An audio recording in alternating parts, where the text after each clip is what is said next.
dalam kehidupan kami. Biar Kau sempurnakan hidup kami Bapa. Dan senyap jalanku memuliakan Namamu. Lagu sungguh saya katakan nikmati lagu ini. Ku mau seperti-Mu Yesus, sempurnakan selalu dalam senyap jalanku, memuliakan Namamu, memuliakan Namamu, memuliakan Namamu. Sekali lagi katakan memuliakan Namamu, memuliakan Namamu.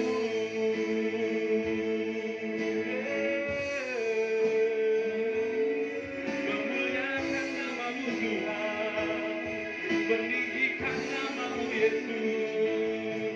Dan kami mau seperti Engkau, kami mau seperti Engkau Tuhan.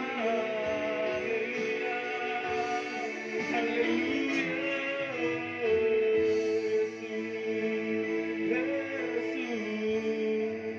Sebelum firman Tuhan ditabur dalam diri kita, sebelum firman Tuhan kita dengar nanti, tadi saya ajak Bapak Ibu di tempat ini Tuhan, keluarkan dulu isi hati, keluarkan apa yang dalam pikiranmu, karena selembar di depan mata kita tidak bisa menerima apa yang dalam kasih karunia Tuhan yang akan kita dengar.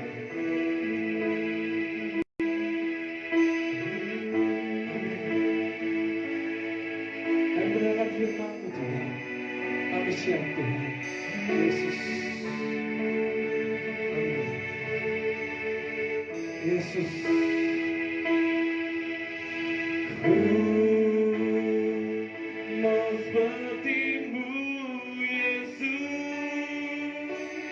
disempurnakan selalu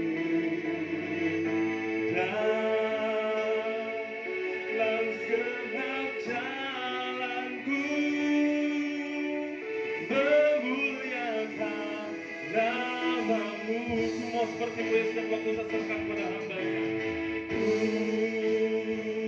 mau seperti-Mu Yesus, disempurnakan selalu dalam segenap jalanku, memuliakan Namamu, memuliakan Namamu, memuliakan Namamu. Sekali lagi katakan memuliakan Namamu, memuliakan Namamu.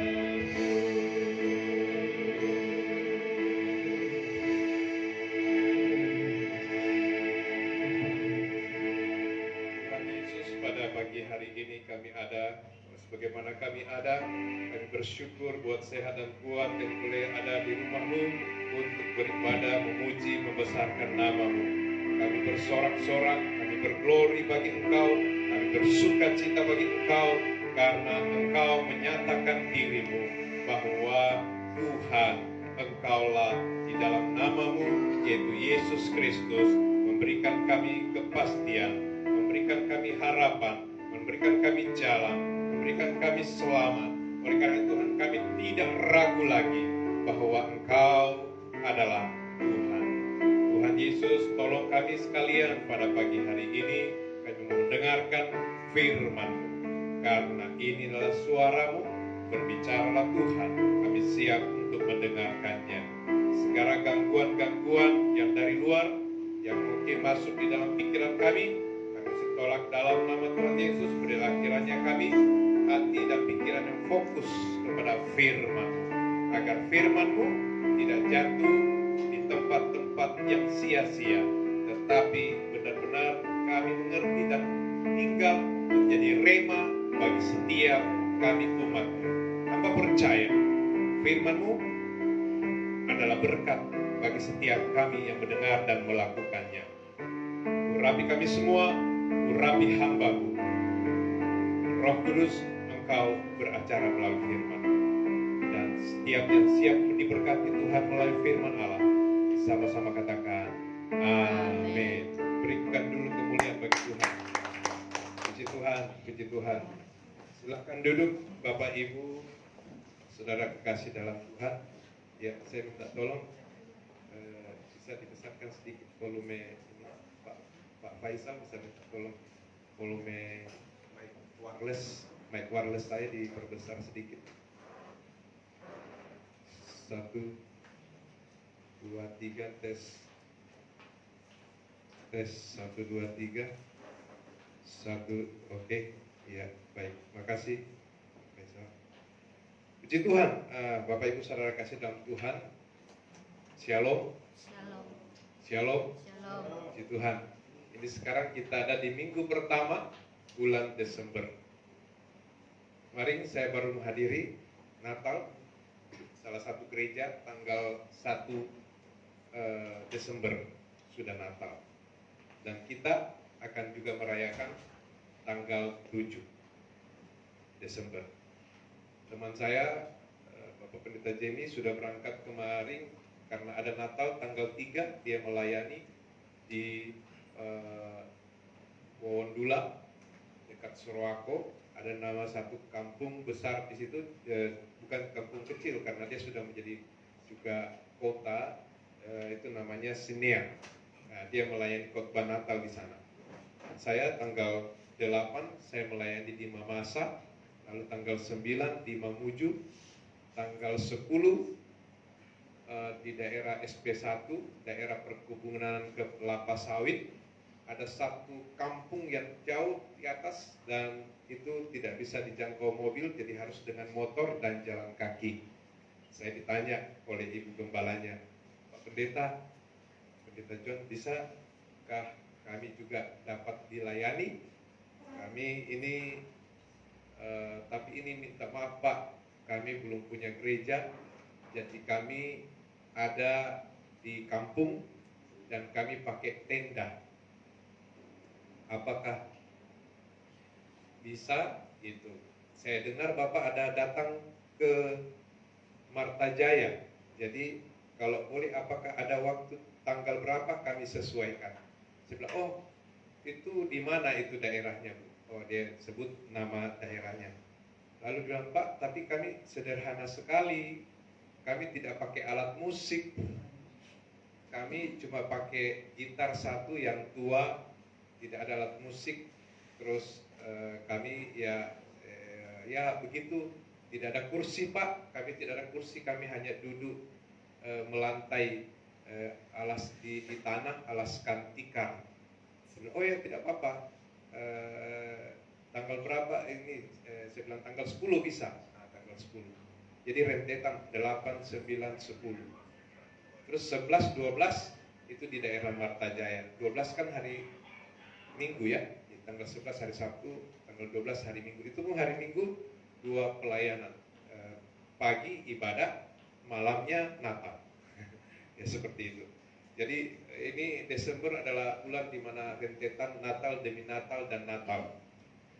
Pesta Natal itu membuat orang banyak hadir, ya karena mereka bisa merasakan suasana Natal itu agak sedikit berbeda tentang sebuah karya Kristus yang memberi kepastian yang selama itu dulu ada nubuatan-nubuatan bahwa akan lahir seorang raja, akan lahir seorang Mesias, akan lahir seorang yang Allah akan berikan bagi umat yang percaya. Dan itu terus, tapi akhirnya benar terbukti. Dia lahir dengan tanda ada bintang besar, dan bintang besar itu adalah sebuah fenomena alam, kejadian yang tidak pernah terjadi. Pernah saudara lihat bintang yang sangat besar? Tidak ada ya.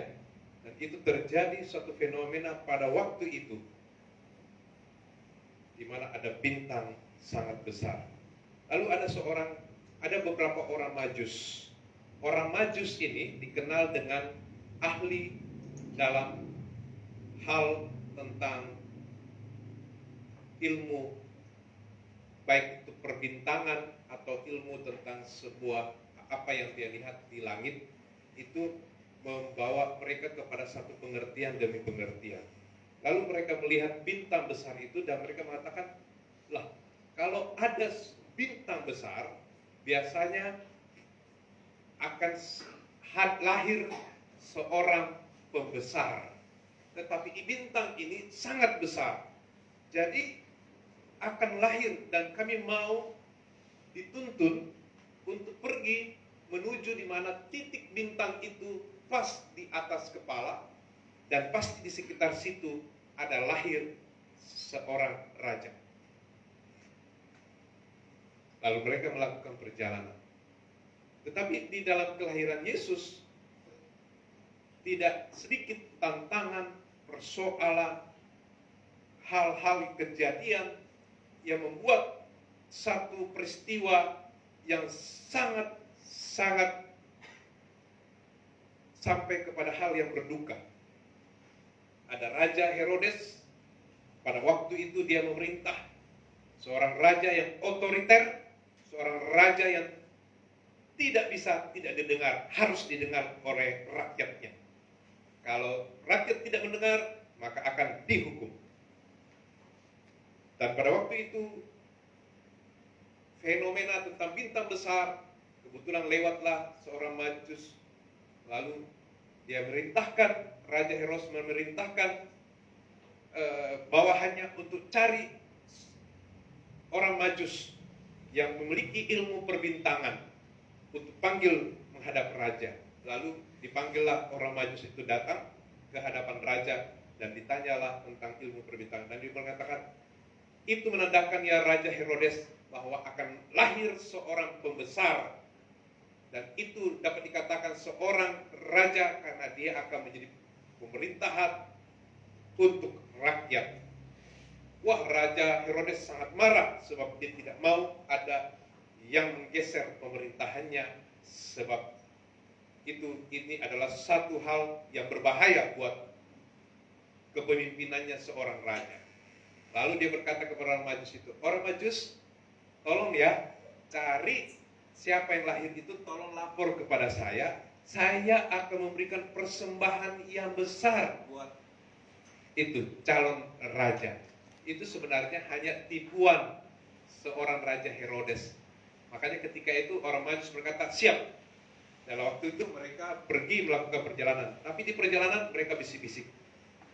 Itu raja, kita sudah tahu Raja Herodes itu sangat kejam. Oleh karena itu kita sangat khawatir kalau kita temukan dan kita beritahu Raja Herodes akan membunuh anak itu. Jadi sebaiknya jangan kita pulang kembali ke Raja Herodes. Kita balik jalan dan jalan di tempat lain setelah kita temukan ini bayi.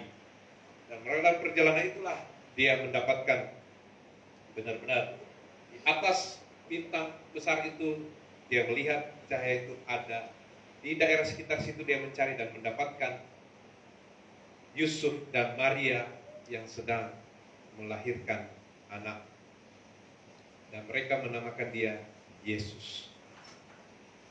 Di dalam apa yang mereka temukan itu, orang Majus merasa yakin sehingga mereka mempersembahkan hadiah kepada bayi ini, yaitu mur, kemenyan, dan lain-lain. Bapak Ibu Saudara kasih dalam Tuhan, saya mau katakan apa di dalam kisah tentang ini, yaitu saya ingin berbicara tentang kelahiran Yesus itu memberikan kita kepastian. Pada waktu zaman Raja Herodes menimbulkan ketidakpastian tentang politik, tentang penyakit, tentang mara bahaya perang, tentang hal-hal yang membuat mereka merasa tidak adil di dalam rakyat pada waktu itu. Hal-hal inilah yang contoh daripada apa yang kita alami juga saat-saat ini. Baru-baru ini ada berita, saudara lihat berita di Jawa Timur, ada fenomena yaitu Gunung Semeru atau Meratus? Semeru kalau nggak salah ya. Gunung Semeru di Jawa Timur, di Kecamatan Lumajang, itu di mana ada Gunung Semeru, di mana dia erupsi. Belum meletus, tetapi erupsi, ada letusan-letusan kecil, dan membuat itu debut yang dari dalam gunung itu keluar seperti asap yang sangat tebal, dan ada letupan-letupan kecil. Lalu membuat kemudian ada berita itu jam 4 sore ada warga yang bilang ini jam menunjukkan jam 4 sore tetapi sudah gelap. Kenapa? Karena awan itu langit itu menjadi debu yang berterbangan dan gelap menutupi langit dan membuat itu hawa panas. Dan saya nggak tahu, saya belum dapat berita pagi ini apakah ada yang meninggal atau apa, ya, karena terjadi di mana ketika letupan-letupan kecil itu dan membuat awan itu membuat akhirnya hujan, akhirnya itu membuat orang yang sekelilingnya menjadi penuh dengan debu warna gelap karena debu dan air yang menutupi mereka.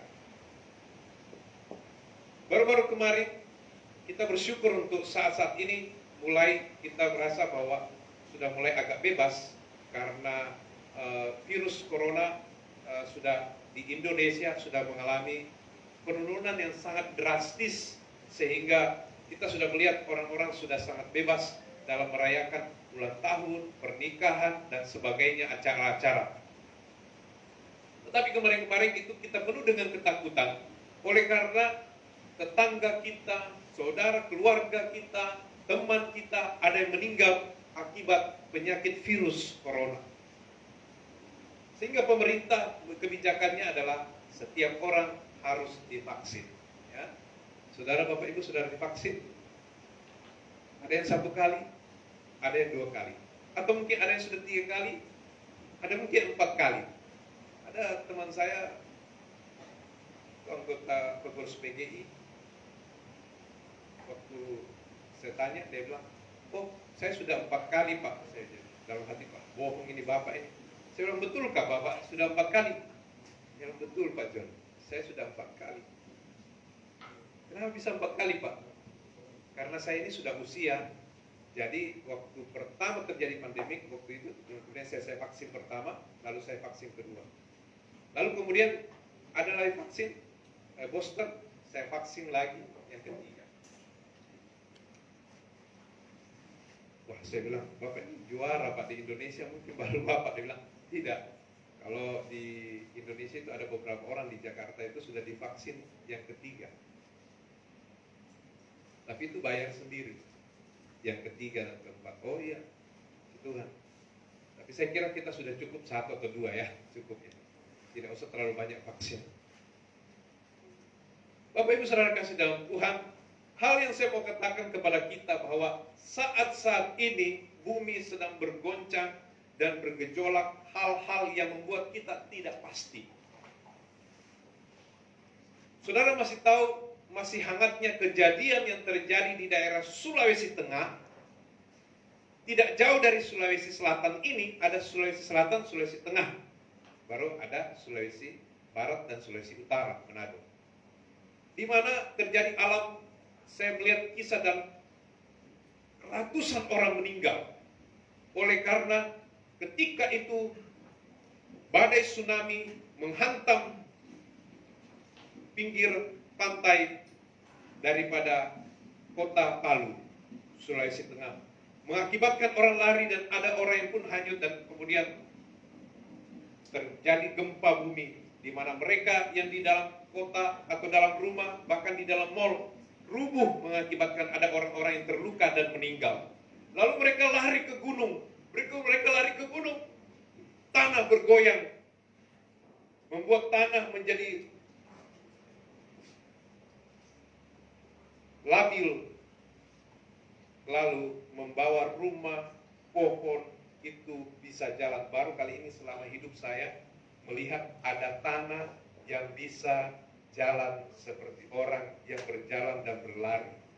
Sehingga mengakibatkan rumah perumahan itu bisa pindah dari tempat ini, bisa pindah 1 kilo pindahnya.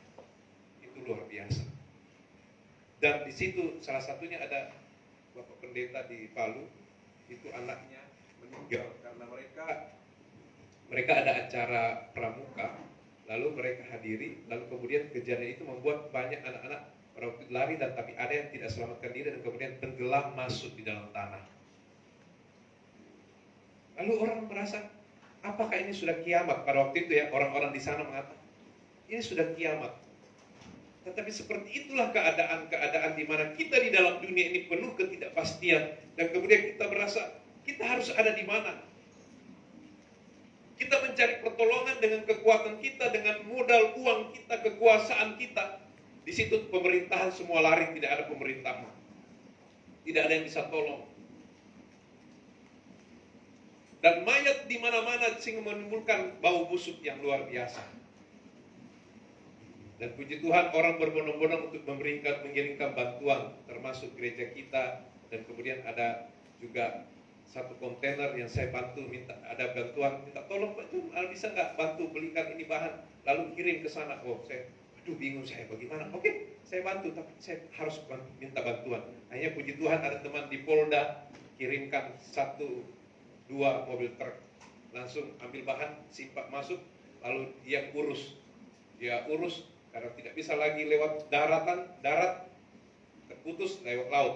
Akhirnya dia masuk pelabuhan minta kontainer, masuk kontainer, lalu ya kapal-kapal yang mau ke sana dimuat di atas kapal. Saya puji Tuhan, Tuhan tolong. Kebetulan ada Tuhan yang bisa bantu dan mengurus semua itu. Akhirnya kita saling menolong. Tetapi saya mau katakan, kepastian itu di mana? Ketenangan itu di mana? Keselamatan itu di mana? Saya mau beritahu, saudara, kita di dalam dunia ini terbatas. Tidak ada kekuatan manapun yang kemudian bisa menjamin kita. Tapi saya mau katakan di sini, yang menjamin saudara adalah Tuhan.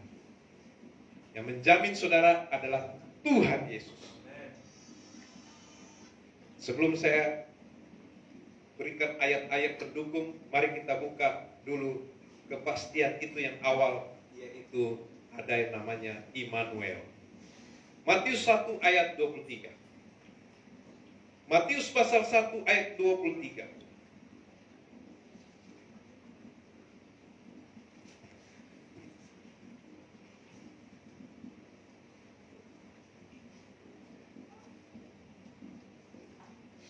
Oke, kita sama-sama baca ya. Matius pasal 1 ayat 23.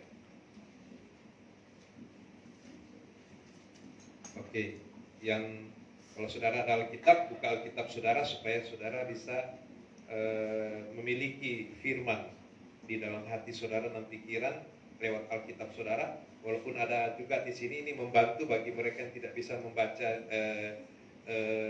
kitab atau kitab elektronik, bisa membaca di depan. Yaitu di dalam Matius pasal 1 ayat 23. Mari kita baca bersama-sama. 1, 2, 3. Sesungguhnya anak darah itu akan mengandung dan melahirkan seorang anak laki-laki, dan mereka akan menamakan dia Immanuel, yang berarti Allah menyertai kita. Immanuel artinya apa? Allah menyertai kita. Jadi kalau dalam nubuatan perjanjian lama bahwa akan lahir seorang raja, akan lahir seorang Mesias, akan lahir seorang yang menyelamatkan umat, maka di dalam perjanjian baru dikatakan di ayat 23, sesungguhnya anak darah itu atau ibunya bernama Maria akan mengandung dan melahirkan seorang anak laki-laki, dan mereka menamakan dia apa? Immanuel, artinya Allah menyertai kita. Kalau Allah menyertai kita, berarti kita akan terlindungi, kita akan dijaga, kita akan disertai, kita akan dituntun sang penyelamat yang punya surga dan punya bumi. Oleh karena itu Bapak Ibu Saudara kasih dalam Tuhan, Yesus pernah berkata bahwa aku, barang siapa memberikan nyawanya untuk saudaranya, berarti dia mengasihi saudaranya. Dan siapa itu? Yesus. Yesus memberikan nyawanya untuk saudara supaya saudara bisa selamat karena pengampunan hanya melalui darah domba Allah. Bukan domba binatang lagi seperti perjanjian lama, tetapi domba Allah siapa? Yesus Kristus mati di atas kayu salib karena dosa-dosa kita. Dan barang siapa yang percaya kepadanya tidak binasa melainkan beroleh hidup yang kekal. Itu dikatakan oleh firman Allah bahwa kita akan selamat. Itu berarti kita tidak khawatir tentang dunia ini. Saudara, pernah ada orang berkata begini, lumrah bahwa kita semua takut akan mati. Betul. Tapi persoalannya adalah banyak orang selalu berkata, Tuhan, kenapa ibu saya mati? Kau tidak mencintai, mengasihi saya. Engkau tidak mengasihi kami. Engkau di mana, Tuhan? Persoalannya saudara mau hidup berapa lama? Mau 1000 tahun? Kalau 1000 tahun saudara sudah di tempat tidur gini, terus buang air kecil, bekel, tidak bisa makan lagi karena tidak berfungsi seluruh organ-organ kita karena sudah tua. Hanya bisa hidup selamanya kecuali kita diawetkan. Saudara mau hidup selamanya tapi hidup dalam diawetkan seperti kembang-kembang ini. Kalau dia kembang sesungguhnya, saudara, kita repot untuk memelihara. Itu pun kalau kita pelihara dia ada waktunya untuk mati, betul? Bahkan kita harus potong dia. Makanya diciptakan, diawetkan, dibuat seperti bunga asli, tapi dia dari plastik. Makanya ada orang-orang, tokoh-tokoh, dibuat dari, dia sudah almarhum, maka dibuatlah patungnya terbuat dari lilin, supaya orang mengenang dia. Tetapi kita manusia beda, Bapak Ibu. Kita terbuat dari daging yang tidak kekal, tetapi memiliki jiwa dan roh yang kekal. Amin. Kenapa? Karena jiwa dan roh kita itu berasal dari Allah. Makanya dia berkata dalam firman-Nya bahwa rupa dan gambar kita itu sama seperti Allah. Dia punya jiwa, dia punya roh yang dihembuskan di dalam daging kemanusiaan sehingga dia hidup, memiliki akal pikiran, itulah jiwa. Memiliki emosi kehendak untuk bertumbuh, untuk berkembang, untuk maju, itu adalah manusia. Kalau hewan beda. Makanya ada orang selalu mau pakai baju yang modern, yang tampil model sekarang, ya kan? Mau tampil cantik, mau cakep, dan sebagainya. Oleh karena itu apa saya katakan? Bahwa kepastian kita hanya di dalam Yesus memberikan kita jaminan sehingga kita tidak ragu lagi dan tidak takut lagi, tidak bimbang lagi dan tidak kecewa karena kita punya Tuhan. Apa sih yang dalam dunia ini yang memberikan saudara kepastian? Harta? Bukan jaminan. Suami saudara akan setia? Bukan jaminan. Istri saudara yang setia? Bukan jaminan. Kalaupun dia setia, sampai umur berapa dia setia? Saya mau tanya, ada enggak sini suami-suami yang setia sama istrinya? Dan setia dan terus akan mendampingi istrinya atau pasangannya? Saya tidak setia untuk mendampingi istri saya. Kenapa? Karena saya tidak tahu usia saya. Kalau umpamanya saya dipanggil Tuhan lebih dulu, maka tinggallah sendiri istri saya. Umpamanya begitu ya. Berarti setia selama hidup, betul.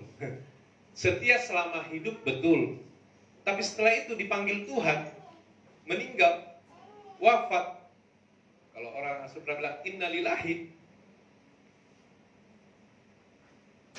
maka tidak setia lagi. Bisa saja saya tidak tahu, tiba-tiba dia menikah lagi. Tiba-tiba pasangan saudara menikah lagi. Sudah setia? Tidak. Kenapa? Maut memisahkan cinta kita. Betul? Tidak ada jaminan.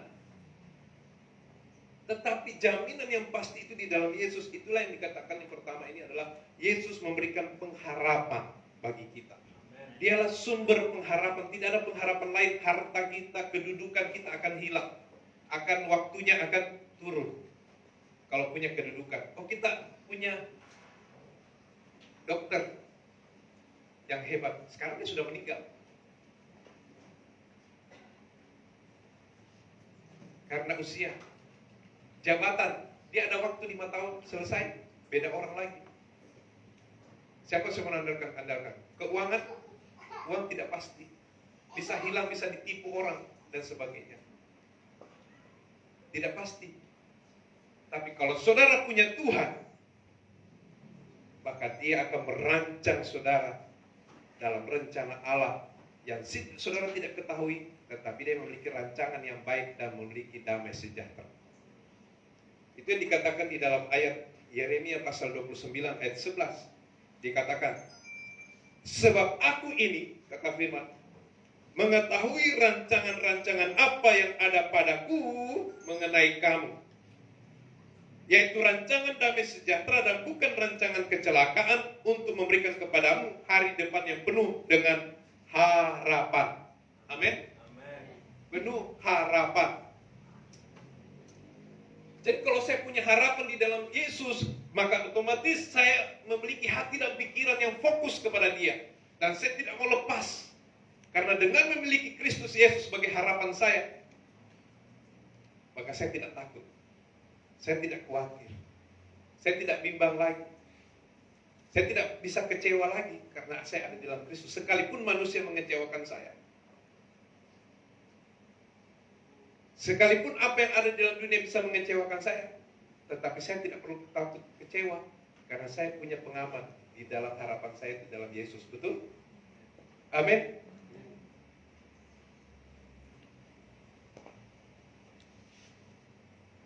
Harapan tentang keselamatan. Saya tidak khawatir lagi tentang kematian karena saya punya harapan. Hanya saya katakan, terima kasih Tuhan, Kau telah berikan saya usia sampai saat ini, usia yang cukup panjang. Makanya ketika mama saya meninggal, sebelum meninggal dia berkata begini, dia kasih tahu adik saya yang bungsu, Nal, cepat mau kau menikah, Nak. Sekarang usiamu 39, 38, mau 40. Mama ini mungkin tidak lama lagi. Mama jangan cerita begitu. Tidak, ini kan semua orang berbantian, tapi mama rasa tidak lama lagi. Karena sakit-sakit. Tapi walaupun Tuhan mau panggil mama, mami, mama tidak takut dan tidak khawatir. Karena dulu, berapa puluh tahun yang lalu, mama sebenarnya sudah meninggal. Tapi Tuhan berkata waktu perjumpaan itu, terus Tuhan bilang, belum waktunya, kamu kembali. Dan akhirnya sampai sekarang sudah puluhan tahun saya masih tetap hidup. Saya bersyukur. Karena Tuhan masih kasih saya umur panjang. Dan tidak tahu, siapa tahu saya dipanggil Tuhan, saya mau kamu menikah.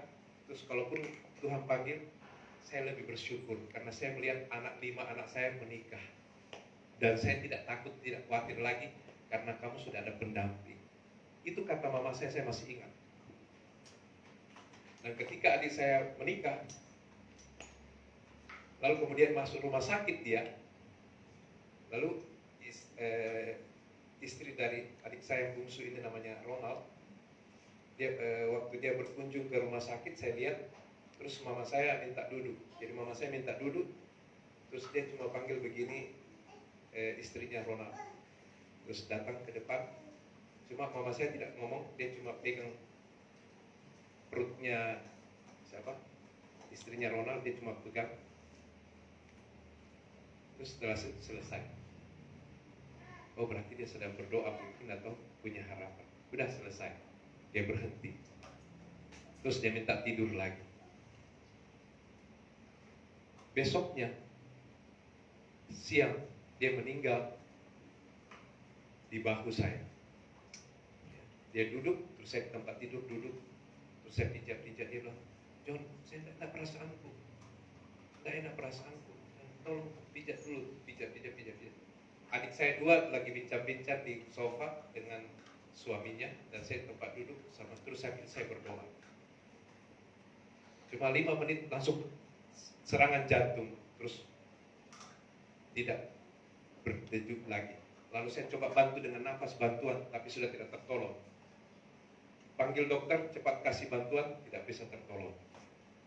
Jadi saya menganggap itu tiba-tiba, hanya karena capek. Tapi yang saya mau katakan di sini adalah satu harapan yang kita miliki di dalam Kristus Yesus Tuhan membuat kita bersyukur oleh karena anugerah Tuhan, perlindungan Tuhan, penjagaan Tuhan. Itulah yang umat Israel memiliki harapan di dalam Allah, sehingga dia menjadi suatu bangsa yang kecil tetapi punya kekuatan yang dahsyat. Dalam kekuatan politiknya, dalam kekuatan keamanannya, dalam kekuatan ilmu pengetahuannya, dalam kekuatan kekayaannya, dalam kekuatan yang sebenarnya itu semua berasal daripada Sang Pencipta, yaitu Allah. Amin. Amin.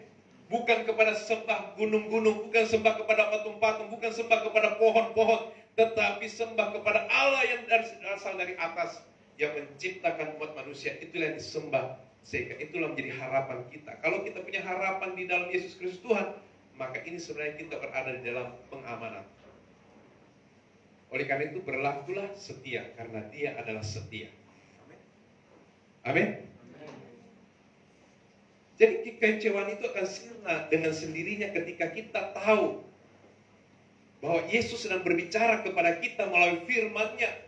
Kadang-kadang juga Yesus berbicara kepada kita lewat Roh-Nya, yaitu dengan halus, dengan lembut di dalam pikiran kita, telinga, dalam hati kita dia berbicara. Roh itu tidak, dia kadang berbicara lewat telinga kita, tapi dia bisa berbicara lewat hati dan pikiran kita. Amin. Nah, saudara tahu, pernah saudara dengar suara Roh yang berbicara di telinga saudara? Pernah saudara tahu dia pernah berbicara, Roh itu berbicara di hati saudara? Pernah saudara tahu bahwa Roh itu berbicara di pikiran saudara? Amin. Pernah saudara tahu bahwa dia berbicara lewat mimpi saudara? Pernah saudara tahu bahwa Allah pernah berbicara lewat kejadian dan persoalan? Dia katakan, aku bisa memakai apa saja, bahkan binatang pun bisa berbicara dan batu pun bisa bicara. Karena dia Allah, betul?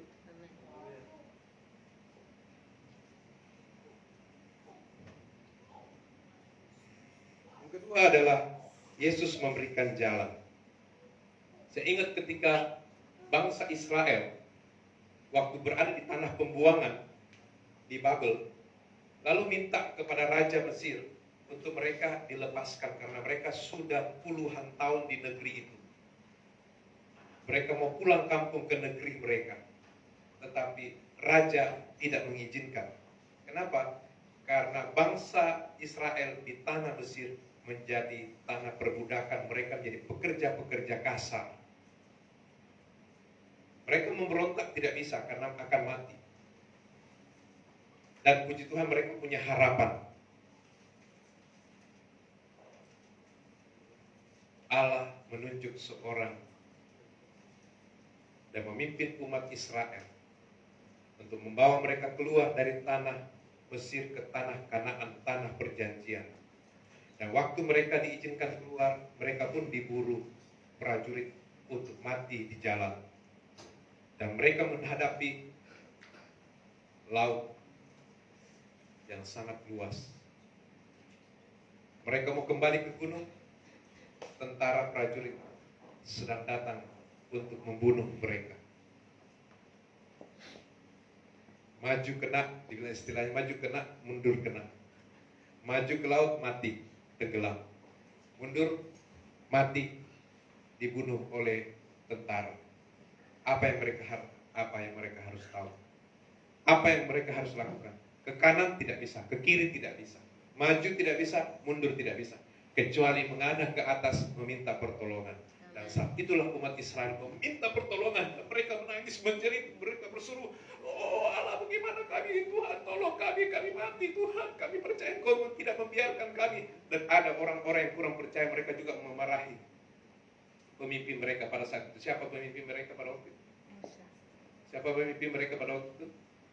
Yang Allah tunjuk? Hah? Musa.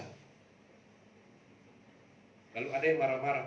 Musa, kenapa kau membawa kami mati di sini? Seandainya kami di sana aman-aman saja walaupun kami jadi budak. Sekarang kami mau mati di sini. Tapi Musa tetap diam. Tetapi ada beberapa umat Israel yang tetap percaya, mereka berseru, mari kita berseru. Waktu itu Allah berbicara kepada Musa. Itu di tangan kananmu tongkat. Maka Musa pun berdoa dan memukul air itu dan melemparkan tongkat itu di air, dan akhirnya air itu kemudian angin kencang besar membuat akhirnya air laut itu terbelah dan mereka berjalan. Dan mereka lepas, air pun tertutup, prajurit-prajurit yang menyeberang pun mati tenggelam. Siapa yang memberikan kepastian? Siapa yang memberikan jalan? Tuhan Allah. Adakah yang mustahil? Tidak mustahil. Kadang-kadang saja karena kita pakai logika tentang Allah itu membuat Allah itu kecil. Makanya kita orang Kristen tidak perlu membela Allah. Kalau saudara Allahnya sekecil, saudara membela Allah saudara. Berjihad, mati. Jangan saudara. Allah hanya bisa mengatakan, biar aku yang bertindak. Aku adalah hakim, bukan kamu. Aku adalah hakim. Dia hanya menghembuskan saja, angin badai datang, membuat porak-porandai, gedung hancur, mati semua orang. Dia bisa melakukan itu. Amin. Pernah kalau saudara lihat peristiwa kejadian sejarah yang luar biasa, bagaimana umat Israel berperang terhadap musuh mereka, dan waktu itu Musa naik di atas gunung berdoa. Ketika Musa mengangkat tangannya, tentara Israel bisa mengalahkan musuhnya. Begitu kecapean dia turun, musuh kembali menyerang. Begitu dia naik, tentara Israel menyerang musuh. Wah, terpaksa diminta tolong. Woi Baso, tolong tangan kiriku dulu. Daeng, tolong saya tangan kananku dulu. Kalau bahasa kita sekarang. Jadi dia dipegang tangan kanan itu terus mengangkat dan berdoa. Dan situlah kemudian umat Israel tidak terkalahkan dan mengusir musuh, dan umat Israel menang. Amin. Amin. Kalau saudara mau lihat kotamu diselamatkan, kampungmu diselamatkan atau diberkati, negaramu mau diberkati oleh Allah, berdoa kepada Allah. Amin. Berseru kepada Dia, maka Dia akan turun tangan untuk mengatasi semuanya. Oh Tuhan, saya sedih, saya kecewa Tuhan. Kenapa Kau tidak berkati saya? Tuhan, kenapa? Tuhan bilang, saya sudah berkati kamu, tapi kamu sendiri menutup berkat. Tuhan, kenapa Tuhan rezeki ini tertutup Tuhan? Tuhan bilang, tidak, aku sudah buka begini. Tunggu saja, lakukan saja apa yang menjadi tugasmu. Aku akan lakukan apa yang menjadi tugasku. Lalu kebanyakan kita mengukur bahwa kita diberkati Tuhan kalau banyak uang, itu salah. Ada orang mengukur kalau kita diberkati Tuhan berarti kita akan melimpah dan kaya raya. Orang yang tidak kaya atau orang miskin itu berarti banyak dosanya. Ada yang begitu, pendeta kadang-kadang mengatakan begitu. Jadi kalau orang miskin berarti periksa dulu, mungkin ada dosamu. Sebenarnya Tuhan Allah itu mau memberkati kamu, tapi karena ada yang terhalang, coba tahu ada dosamu. Tidak, saudara. Bagaimana dengan orang di kampung? Tidak banyak uang, tapi dia ada sapi, dia ada tanah untuk jadi tanam padi, bersawah, ada menjadi kebun, ada banyak tanahnya, tapi tidak ada uang. Makanya di kampung tidak ada bank, betul? Tapi mereka sejahtera, mereka damai, mereka tenang, bahkan mereka punya anak 11, 12, 13, 14, 15, 16, 17. Boleh banyak anak tapi jangan banyak istri. Ya. Cukup 2. Salah. Cukup 1. Itu kalau sudah meninggal baru bisa 2.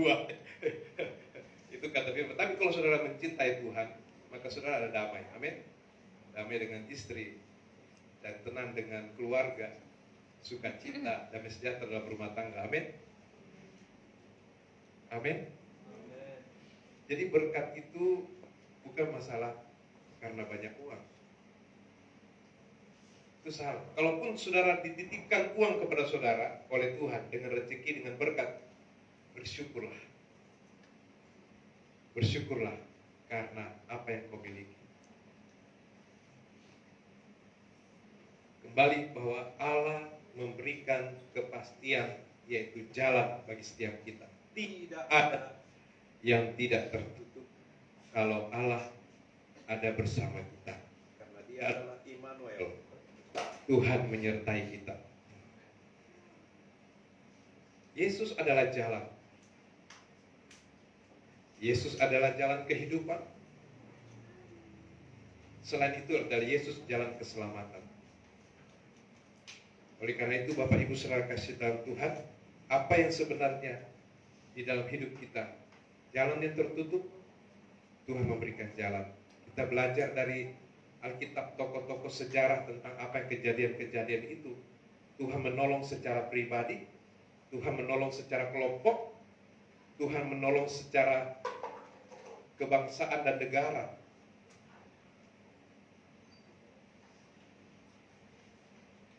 Tuhan menolong pribadi. Lewat kejadian Tuhan juga berbicara. Sama seperti ketika Yunus dimakan oleh ikan. Saya tidak tahu nama ikan pada waktu itu. Ada orang zaman ini bilang mungkin ikan paus, Pak. Ya bolehlah. Tapi kalau ikan paus mungkin ada giginya, pasti dia kunyah-kunyah dulu ya. Dia kunyah-kunyah dulu. Tapi ini dia telan. Itu sebuah kejadian. Tapi saat itulah kemudian dia sadar bahwa dia berdosa karena dia tidak mengikuti jalan daripada Allah.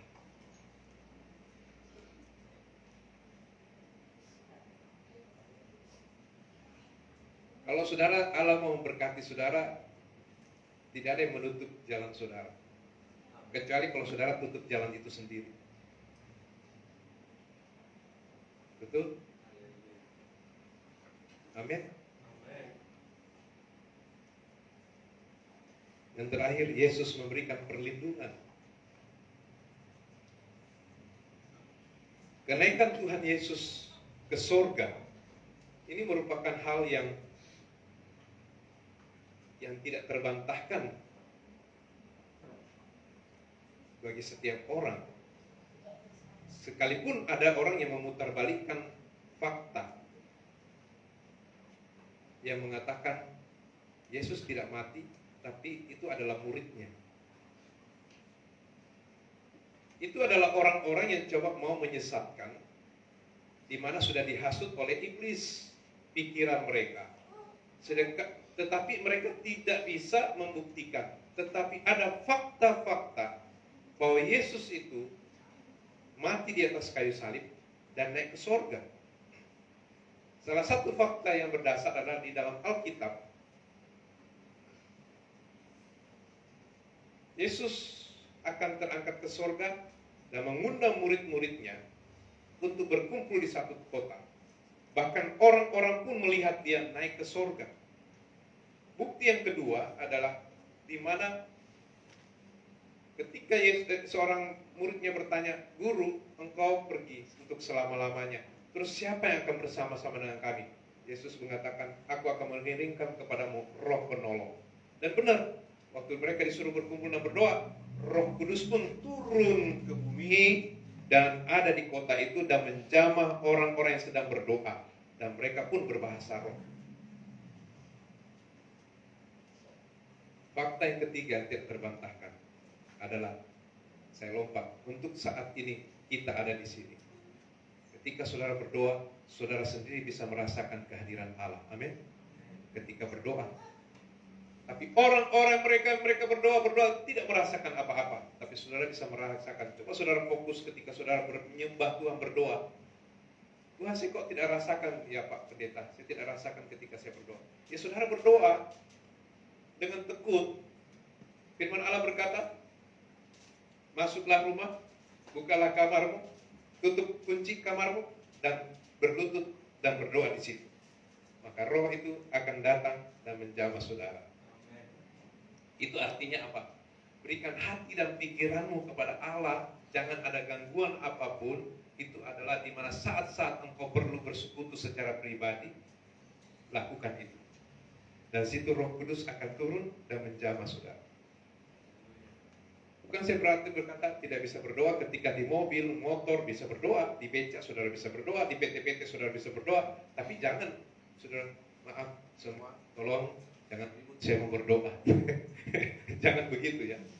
Tuhan tidak harap seperti itu. Saudara bisa berdoa dalam hati sambil membuka mata. Tetapi ada secara spesial, secara khusus kalau saudara mau mendengar suara Tuhan, merasakan kehadirannya, dan menjamah saudara, penyakit saudara dan sebagainya, masuk di kamar dan berdoa secara pribadi. Terus apa sih yang Tuhan mau bicara kepada saudara? Apa yang Tuhan mau bicara? Dengarkan suara hati Tuhan secara lembut, dan di situ tanda juga bahwa saudara dijamah Tuhan, saudara bisa merasakan damai, dan saudara mengeluarkan air mata, bukti daripada saudara dijamah oleh Roh, dan bisa berbahasa roh. Perlindungan Tuhan bisa di mana saja. Banyak kisah-kisah di dalam Alkitab tentang perlindungan Tuhan. Mungkin secara pribadi saudara juga mengalami perlindungan Tuhan di mana saudara pernah berada.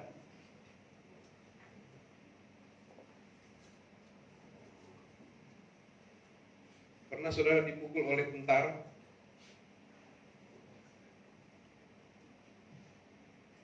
Pernah saudara dipukul oleh tentara? Hah? Pernah? Siapa pernah? Atau polisi? Terus bagaimana? Sakit tidak sakit? Luar biasa.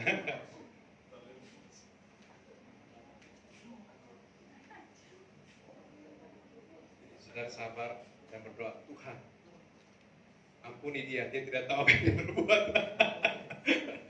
Ya kalau saudara salah bilang, Tuhan ampuni saya salah. Ya seperti itu.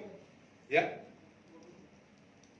Saya suatu ketika saya bawa motor, terus kemudian saya sebenarnya tidak salah karena pas saya kan 2 jalur, jadi kemudian saya jalan yang benar, terus saya mau belok kanan kembali ke jalan itu, tapi rupanya tentara itu pakai motor buru-buru, terus dia lawan arah, terus nabrak pun sebenarnya tidak nabrak, dia yang jatuh. Terus dia bangun, dia buru saya, terus apa? Dia tidak ngomong, langsung pukul di sini. Dia pukul saya di sini. Tapi karena saya sudah hamba Tuhan, waktu itu masih muda, hamba Tuhan muda, saya tidak rasa apa-apa. Saya seperti itu, ada kapas yang dilempar ke muka saya, terus saya tidak rasa apa-apa, kayak lembut sekali, tapi tidak rasa apa-apa. Lalu kemudian saya tetap di motor sebenarnya, terus saya turun dari motor, saya meminta maaf. Sebenarnya tidak tabrakan, tidak, dia sendiri yang jatuh. Lalu kemudian saya di motor, tapi begitu dia ambil dia punya pisau, sangkur, Dia datangi saya lari. Masa saya mau berdoa dalam nama Yesus? Dicoba, tidak akan tembus kebal. Ya jangan saudara, lebih saudara lari. Jangan menguji. Ya, jangan menguji.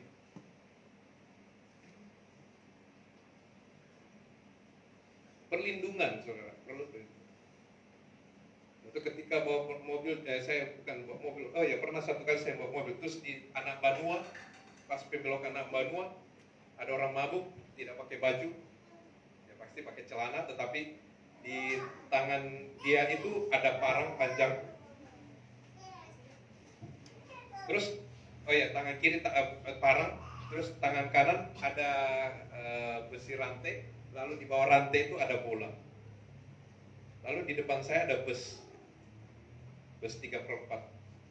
Tidak tahu kenapa saya lihat dia pecahkan kacanya, pecah. Terus sopir itu disuruh jalan, tiba giliran saya bilang, Tuhan tahu. Padahal ada di dalam ini ada mama saya, ada tante saya bawa mobil. Saya berdoa, Yesus dari sana berdoa saja. Mama saya sama tante saya sudah takut. Aduh bagaimana John, bagaimana? Sebentar sabar. Tapi sambil saya berdoa, saya masuk gigi 1. Saya masuk gigi 1, saya bilang, kapan dia arahkan itu besi, saya langsung cepat lari. Jadi begitu sambil saya buka kaca sedikit, puji Tuhan sambil berdoa, lalu dia bilang, jalan.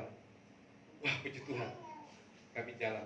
Kalau saya mau mundur tidak bisa lagi karena ada mobil. Jadi sudah, terpaksa tunggu waktunya. Dan puji Tuhan, Tuhan tolong. Banyak kejadian-kejadian, kadang-kadang kita tidak bisa hindari. Kalau kecelakaan, berapa kali saya biasa kadang-kadang kecelakaan di jalan. Naik motor, jatuh, tabrak taksi, disuruh bayar, ya saya harus bayar. Tapi hal-hal itu tidak membuat kita kemudian kecewa, karena kita percaya ada perlindungan Tuhan. Amin. Rasul Paulus pernah berkata dalam Kisah Para Rasul pasal 1 ayat 11. Kisah Para Rasul pasal 1 ayat 11.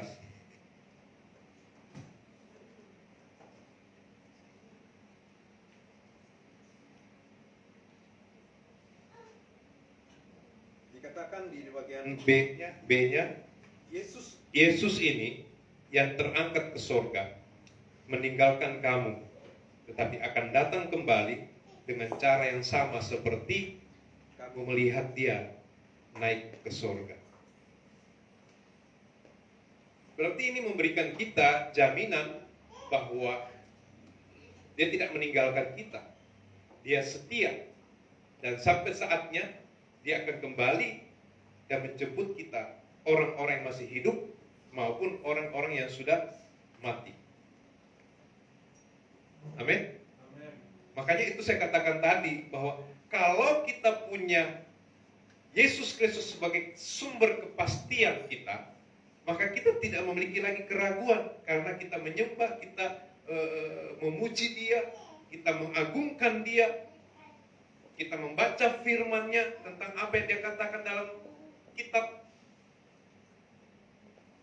lalu mengundang hadiratnya, rohnya masuk di dalam diri kita. Nah, disitulah kita memiliki satu damai, kekuatan di dalam Dia. Sehingga ketika apa yang terjadi di dalam dunia ini, kita tidak mengalami hal-hal yang kemudian orang mengatakan, kok bisa ya kamu jalani sebagai seorang hamba Tuhan tidak ada uang? Kok bisa ya kamu melayani Pak John seperti ini dengan penderitaan? Kok bisa ya Pak John kamu melayani ini padahal dulu pun sudah punya kepastian, sudah ada pekerjaan, sudah ada kehidupan yang baik, ada masa depan yang baik. Kok memilih jadi pendeta, masuk sekolah Alkitab, digembleng, dibentuk, setelah selesai kamu melayani lagi dengan susah payah, hanya gaji 75.000 per bulan. Apa itu? Tapi saya bilang, Tuhan telah memanggil saya menyerahkan hidup saya, Tuhan mau buat apa, saya sudah berkatakan, saya mencintai Yesus. Sudah cukup. Tidak bisa lagi basa-basi apa yang saya mau katakan, karena cuma saya yang rasakan kehadiran Tuhan. Dan di situ saya melihat bahwa Allah itu adalah Allah yang benar-benar nyata di dalam Yesus sebagai Immanuel yang tadi kita sudah baca.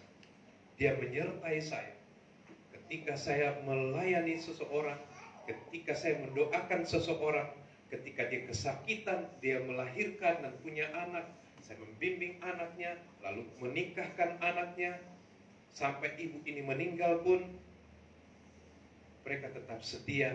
Itu sudah ucapan syukur. Aduh Tuhan, terima kasih.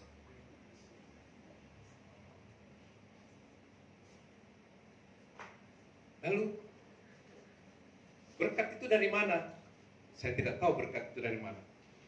Tapi begitu saja hal-hal yang muncul, sesuatu yang saya tidak pikirkan, Allah sediakan. Suatu ketika saya ke Malang, terus ketemu, selama dulu saya di sekolah Alkitab, saya sering biasa praktek di salah satu gereja namanya GPPS. Lalu saya rasa baik sekali ini Ibu Gembala dan Bapak Gembala. Lalu saya ketemulah yang namanya Rudy Immanuel sebagai ketua kaum muda pada waktu itu. Nanti tanggal 7 dia berkhotbah di sini. Tanggal 7 dia berkhotbah di sini. Jadi sudah lama saya berteman. Lalu Ibu Gembala itu bilang begini, Pak John, kalau kami di GPPS, begitu kamu membuka pelayanan dari merintis satu gereja, maka gereja itu menjadi otomatis keputusan ada di Gembala. Seluruh fasilitas, baik gedung dan semua keuangan kamu yang atur. Saya bilang, kalau kami di GSJ beda. Lalu bagaimana dengan, Pak John kan buka dari awal. Iya betul, saya buka dari awal. Lalu bagaimana dengan gerejanya Pak John? Saya bilang, kalau saya terjadi pergantian, saya serahkan gereja itu kepada organisasi. Pak John tidak rugi. Saya bilang, saya tidak merasa rugi karena saya merasa punya Tuhan dan dia menjamin hidup saya. Dan saya diberkati selama ini. Jadi kalau jemaat memberi, saya mengatakan murni bahwa gereja adalah milik Tuhan dan organisasi. Sebab ada gereja yang membuka yayasan. Yayasan milik gembala. Gembala artinya punya aset di dalam yayasan. Maka seluruh apa yang dia miliki menjadi milik daripada gembala. Saya beritahu. Jadi ada gereja-gereja yang wah-wah dalam kegiatannya, tapi dia berani mengeluarkan itu hanya karena dia tahu akhir dari semua ini adalah aset, adalah milik pribadi. Saya mengatakan ini di video karena saya merasa sedih melihat gereja yang mengambil domba-domba yang lain dengan memaksa dan memiliki iming-iming hal-hal yang lain, sehingga kemudian gerejanya menjadi besar, banyak jemaat, lalu gereja yang kecil, tidak ada apa-apa, tidak ada keuangan yang memadai, akhirnya menjadi kecil, dan hanya gembala dengan beberapa orang yang setia. Saya mengatakan jemaat itu milik Tuhan, bukan milik gembala. Tetapi yang menjadi jaminan seorang gembala adalah dia memiliki Tuhan. Nah, kalau kita hamba Tuhan, kita seorang manusia, atau orang percaya memiliki Tuhan, maka jaminan kita adalah kita memiliki perlindungan. Kita memiliki kepastian yang menjaga kita sampai akhir hidup kita dan sampai kita dipanggil oleh Tuhan. Disitulah kita punya jaminan. Karena harta di dalam dunia tidak akan bisa membuat kita bahagia. Saya sekarang umur 50, saya lupa 52 atau 53 sekarang umur saya. Kadang-kadang saya tidak mau ingat. Saya lupa. Dia berapa umur saya? Saya lahiran 69 Oktober. 52. Oh 52 ya? Iya. Ya, minta maaf. Umur saya 52. Tapi sekarang saya harus batasi makan, saudara. Dulu saya suka makan, tapi sekarang tidak boleh lagi. Tidak boleh lagi makan yang saya harus senangi, seperti pansit mie tore. Saudara pasti tahu, ada babi yang enak sekali. yang ada kriuk-kriuknya.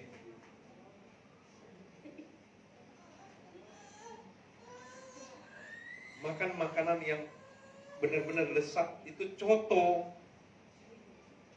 dan sebagainya. Itu tidak bisa lagi. Kalaupun saya makan coto itu syukur kalau 1 bulan itu 1 kali.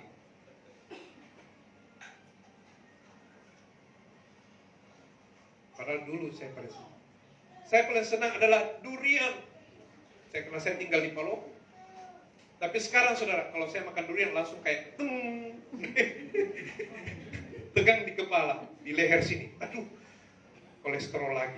Aduh, tobat Tuhan. Tobat. Akhirnya saya kurangi, yang penting ada rasa, terus saya tinggalkan. Saya bersyukur harga durian sekarang mahal di Palopo. Saya bersyukur harga durian sekarang mahal di Palopo. 1 biji 30.000.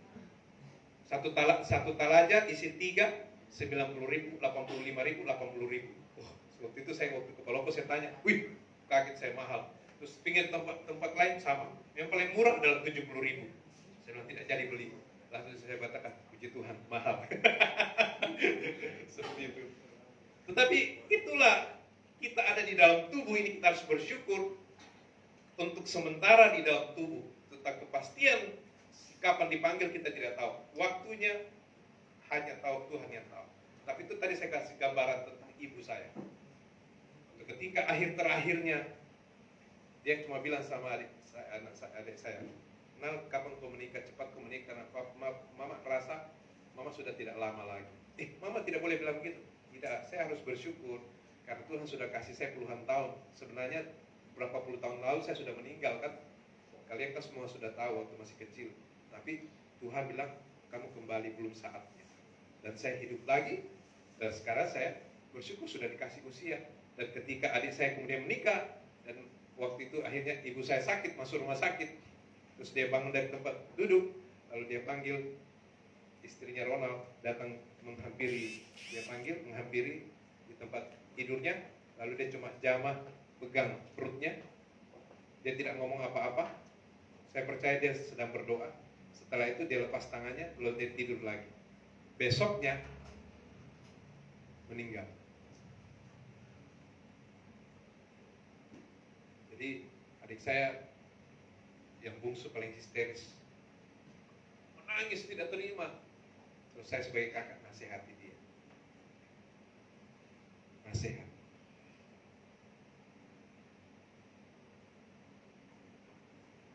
Jadi saya mau katakan kepada kita bahwa terakhir saya katakan bahwa ini kita sudah Natal ya, dalam bulan Desember. Jadi saya mengatakan Natal memberikan kita kepastian. Amin. Amin. Natal. Natal memberikan kita kepastian. Siapa itu Natal? Natal itu adalah Yesus Kristus yang telah lahir bagi kamu dan saya. Amin. Tuhan memberkati kita semua. Mari kita berdoa.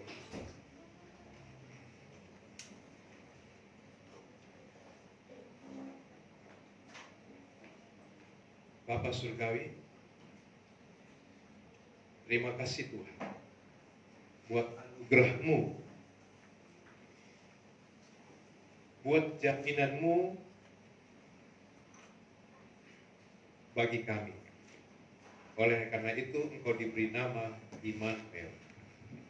Immanuel artinya Allah menyertai kami.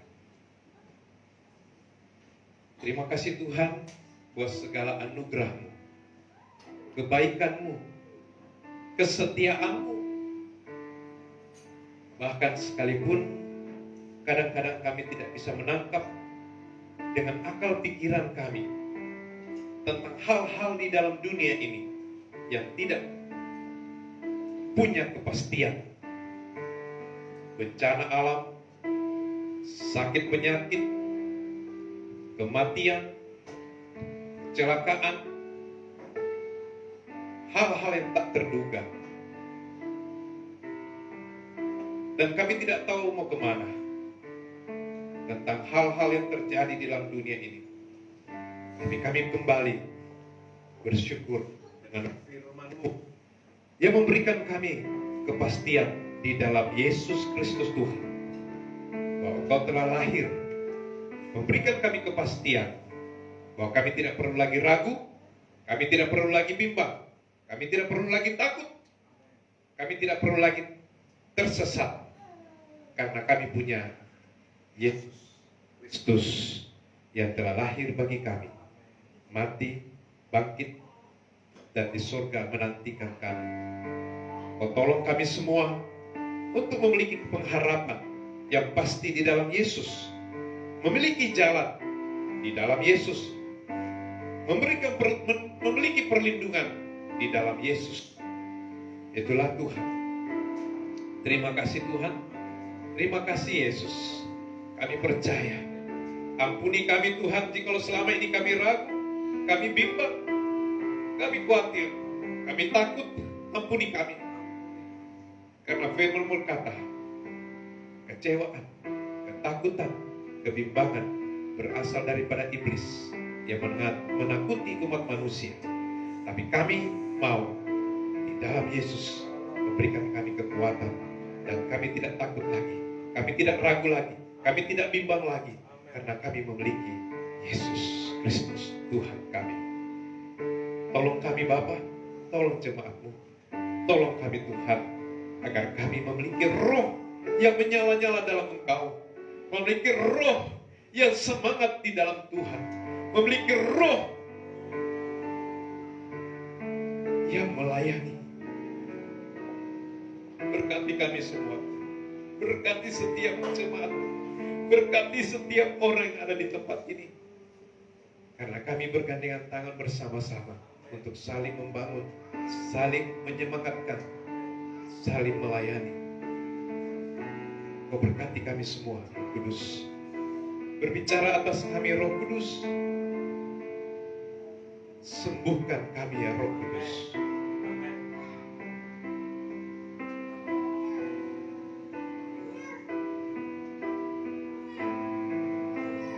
Segala pekerjaan iblis, roh jahat yang coba mau mengusik, yang coba mau menimbulkan keraguan, yang coba mau menghasut dan memberi kami kekhawatiran, kami usir, kami tolak dalam nama Tuhan Yesus Kristus. Kami tolak dalam nama Yesus. Kami usir semua itu di dalam nama Yesus.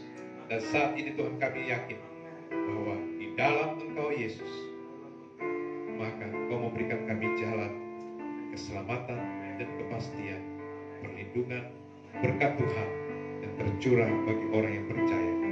Terima kasih Bapa. Melalui perjamuan kudus, Tuhan, kami akan makan minum perjamuan kudus. Sucikan dan kuduskan kami. Ampuni segala dosa dan kesalahan kami. Dan urapi setiap perjamuan ini, roti dan anggur, menjadi tubuh dan darah Kristus. Ketika kami makan, menjadi satu di dalam darah dan dalam tubuh Kristus. Sehingga aku hidup bukannya aku lagi, tetapi Yesus Kristus di dalam aku. Urapi kami semua, urapi hamba-Mu yang melayani dalam nama Yesus. Mari kita angkat satu pujian untuk menerima